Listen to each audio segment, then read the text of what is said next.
Hello friends, welcome back to my channel. और आज book meditation and spiritual life by Swami Yatiswarananda. आज हम जानेंगे one self in all. The union between the Atma and the Paramatma is to be brought about. तो हमें जो है एकाकार करना होगा आत्मा को परमात्मा के साथ। And as the Supreme Being, the Supreme Teacher reveals His glory, the devotee realizes that the God he has been worshipping is not only inside but is also manifest in all. तो जैसा कि इस supreme being के बारे में हमारे teachers बताते हैं, उनकी जो पूजा है, पाठ है, उनकी ग्लोरी के बारे में जब बताते हैं, तब जाके डिवोटी जो भक्त होता है उसको रियलाइज़ होता है कि जो भगवान है वह जब हम उनकी पूजा करते हैं वह हमारे भीतर ही नहीं है बल्कि सभी रूपों में, बाहर भी जो भी रूप है वह भगवान का ही रूप है। And then begins a new life, a fuller life. उसके बाद जो जीवन शुरू होता है वह एक नया जीवन होता है, फुल ऑफ लाइफ होता है।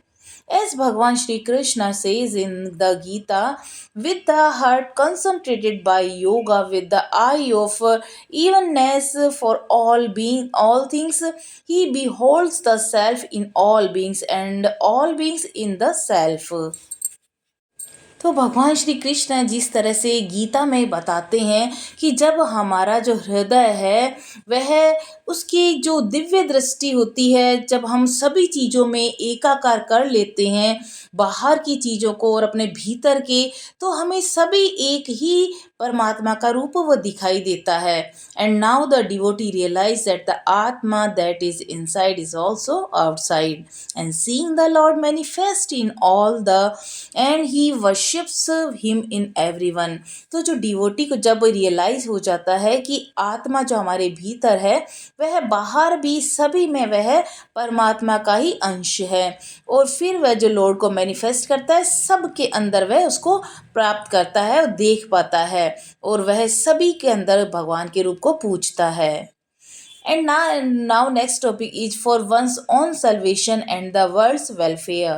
Now here is a point to understand, even long before we attain this high spiritual experience, even when we are worshipping only the personal aspect of God, something of this higher universal attitude must be cultivated.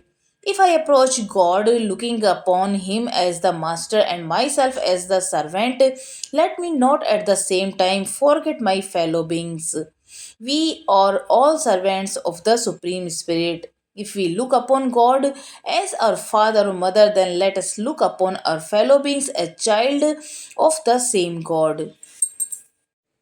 यहाँ पर जो spiritual experience जो लोग प्राप्त कर चुके हैं, या फिर इवन चाहे वे पर्सनल एस्पेक्ट के साथ ही ईश्वर के रूप के साथ जुड़े हुए हों, लेकिन एक ऐसा एटीट्यूड उन्हें कल्टीवेट करना होगा कि जो हम उनके परमपिता परमात्मा के बच्चे हैं, वे हमारे मास्टर हैं, मालिक हैं, बाकी सब भी सेम ही ऐसे हैं। और if we look upon God as father और मदर, अगर हम उनको एज ए फादर या मदर देखते हैं, then let us look upon our fellow beings as child of the same God. तब हमें जो हमारे आसपास जो भी हैं उनको लिए भी ऐसा ही सोचना चाहिए कि वो भी परमात्मा के बच्चे हैं। If we are bold enough to think of God as the soul of our souls, then let us remember we are all fellow souls eternally connected with the Supreme Spirit. यानी कि हम सभी कनेक्टेड हैं उस अनंत ऊर्जा के साथ, उस सुप्रीम स्पिरिट के साथ, through our connection with the supreme spirit, connected with one another, और एक दूसरे के साथ हम जुड़े हुए हैं। Then our life takes a new turn. तब हमारा जो जीवन है एक नया मोड़ लेता है। The great ones who told us work and worship should go hand in hand, यानी कि कर्म और जो पूजा है वह साथ साथ चलना चाहिए। Told us also, hold this idol before you for one's own salvation and for the good of the world। जहाँ हम अपने मोक्ष के लिए, हम अपने रक्षा के लिए सोचते हैं, वहाँ हमें पूरी दुनिया के भले के लिए भी सोचना चाहिए। You have to strive for your own spiritual illumination or spiritual freedom. At the same time, strive to promote the welfare of all. जहाँ हम अपनी जो आध्यात्मिक चेतना के एक हम अपने जीवन में आप आध्यात्मिक प्रकाश को भरते हैं, आध्यात्मिक फ्रीडम को भरते हैं, उसी सेम टाइम में हमें प्रमोट करना चाहिए हमारे आसपास के लोगों को भी कि उनमें भी आध्यात्मिक प्रकाश चेतना जागृत हो। तो the all illuminated soul alone can see god in everyone. तो इस तरह से जो जो जागृत जो एक चेतनता होती है, ऐसी जो आत्मा होती है, वह सभी में भगवान के रूप को देखती है।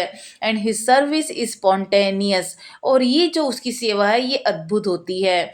But those of us who are still in ignorance must strongly imagine that we are all connected with one another through the divine spirit. तो जो इन चीज़ों को इग्नोर करते हैं उन्हें भी सोचना चाहिए कि हम सभी उस परम पिता परमात्मा के साथ कनेक्टेड हैं। As we try to promote our welfare, let us try to promote the welfare of all. जैसे हम अपनी भलाई के लिए सब कुछ करते हैं, तो हमें प्रमोट करना चाहिए उनको भी ज्ञान, उनको भी सही रास्ते पर, उन्हें भी ये जो चेतनता है, ये अवेयरनेस है, ये उनके दूसरे सभी लोगों के भलाई के लिए करना चाहिए। तो उनके साथ शेयर करना चाहिए। Here the instructions we received, हमें यहाँ पर कुछ इंस्ट्रक्शंस दिए गए हैं। Work and worship should go hand in hand, यानी कि जो हम कर्म करते हैं, जो पूजा करते हैं, वे हमारे साथ साथ, यानी वर्क और जो वर्शिप है ये साथ साथ चलना चाहिए। ये यानी कर्म ही पूजा है, पूजा ही कर्म है। तो comes to have a new meaning, तो इसका जो नया अर्थ आता है, as we progress in meditation, as we try to grow inwardly, we should work not only for the members of our family but also for the welfare of other. तो इसका यह मतलब होता है कि जब हम मेडिटेशन ध्यान में प्रोग्रेस करते हैं, तो हमें जो इस हम अंदर से ग्रो करते हैं, हमारी आत्मा की जो ग्रोथ होती है, ग्रो करती है, तो हमें सिर्फ अपने लिए ही ये काम नहीं करना। हमें चाहिए कि हमें जो एक्सपीरियंस हो रहे हैं, हमें जो अच्छा लग रहा है, हम बाकी लोगों को भी वो को चीज़ें दें ताकि उनकी भी आत्मा ग्रो कर सके, वे भी ज़िंदगी में आगे बढ़ सकें। तो what a beautiful order would have been in the world if this were practised. तो अगर इस तरह की प्रैक्टिस की जाए तो कितना खूबसूरत हो जाएगी ये दुनिया। If each of us thought of others as he would think of himself, तो हम दूसरों को भी ये सिखाएं जैसा कि हम खुद के लिए सोचते हैं। We would surely get much more, तो जब हम दूसरों का भला करते हैं ना, तो हमें और ईश्वर हमारे लिए अच्छा करता है और हमें बहुत ज़्यादा कुछ मिलता है। Ordinary in a selfish mood we think, well, I'm interested only in myself, but when the outlook broadens, we feel we are all parts of a greater whole, and then we feel great kinship and nearness with everybody. लेकिन जब हम selfish mood में होते हैं तो हम सोचते हैं हमें तो सिर्फ हमारा ही देखना है, लेकिन जब हम इस ध्यान अवस्था में इल्यूमिनाइट सोल हो जाते हैं, तब हमारा जो आउटलुक होता है वह और ज़्यादा ब्रॉडन होता है और ज़्यादा फैलता है, और तब हमें ये फील होता है कि जितने भी ये आत्माएं हैं ये वो ग्रेट पार्ट हैं उस परमपिता परमात्मा की, और फिर हमारा जो है हर लोगों के साथ एक और करीबी का रिश्ता बन जाता है। And when everybody tries to apply the ideal of work and worship in actual life with this outlook, our lives will become sweeter and fruitful, and spiritual awareness will be an accomplished fact। तो इस तरह से जब सभी लोग ये चीज़ apply करते हैं वर्क एंड वर्शिप को, तो तब जाके एक्चुअल लाइफ का जो नज़रिया है वो बनता है, और जो हमारा जो जीवन है और स्वीटर हो जाता है और फ्रूटफुल हो जाता है, और हमारी जो स्पिरिचुअल अवेयरनेस होती है वो बहुत ज़्यादा अकम्प्लिश हो जाती है, असल में सच में वह तब जाके पूर्ण बनती है। And as we do our spiritual practice and service, let us no not be egocentric. तो जब हम हमारी स्पिरिचुअल प्रैक्टिस करते हैं तो हमें जो है ईगोसेंट्रिक अहंकार भाव नहीं आना चाहिए। Let us offer all the fruits of our labour to the supreme spirit. तो हमें जो अपनी जो भी लेबर है, जो भी हमारी मेहनत का फल है, वो हमें सिर्फ परमपिता परमात्मा को देना है। Shri Ramakrishna has said, if we move towards God one step, he comes toward us 10 step. Shri Ramakrishna कहते हैं, बहुत ही खूबसूरत पंक्ति है कि जब हम एक कदम ईश्वर की तरफ बढ़ाते हैं ना, तब वह हमारी तरफ 10 कदम आकर चल के हमारी तरफ आते हैं। It is a fact to be realised in the world of the spirit. तो ये बहुत सच्चाई है, ये एक जो आत्मा की जगत की बहुत बड़ी सच्चाई कि जब हम ईश्वर की तरफ एक कदम जाते हैं, ईश्वर के प्यारे बच्चे की तरह ईश्वर के रूप के अनुरूप कार्य कर्म करते हैं, तब ईश्वर हमारी तरफ 10 कदम आते हैं। हमारा एक कदम, उनका 10 कदम हमारी तरफ होता है। सो प्रोसीड, तो इसी तरह से आगे बढ़ते रहिए। मे the supreme spirit ever protect and guide you.